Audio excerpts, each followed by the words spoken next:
Ok, នៅក្នុងវីដេអូនេះគឺជាលំហាត់បន្តទៀតដែលតេទៅនឹងការប្រើរូបមន្ត if and ដែលលំហាត់នេះយើងនិយាយអំពីការគណនាថ្លៃប្រើប្រាស់អគ្គិសនីប្រចាំខែដែលនៅក្នុងនេះគឺបានកំណត់ថាប្រសិនបើយើងប្រើអគ្គិសនីចន្លោះពី1ដល់5អញ្ចឹងគឺគិត1គីឡូវ៉ាត់តម្លៃ500រៀលបើសិនយើងប្រើចាប់ពី5ដល់10មានន័យថា 5.1 ដល់10អញ្ចឹងគឺគិត1គីឡូ1200បើយើងប្រើចាប់ពី10ដល់20គឺ1500ពី20ដល់30គឺ2000ហើយនឹងបញ្ចប់ពី30ឡើងទៅគឺយើងគិតតម្លៃ3000រៀលបាទនេះគឺវាលំនាំដូចទៅនឹងលំហាត់ខាងមុខដែលយើងបាននិយាយអំពី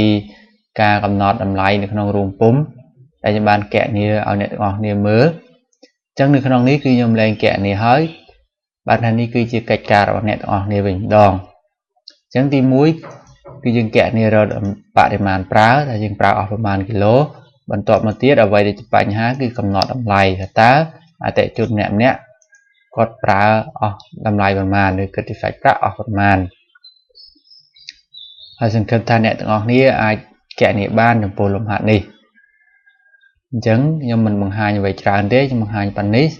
បន្តមកទៀតគឺជាកិច្ចការរបស់អ្នកទាំងអស់គ្នាជូនពរអ្នកទាំងអស់គ្នាគណនាបានយ៉ាងជោគជ័យបាទសូមអរគុណ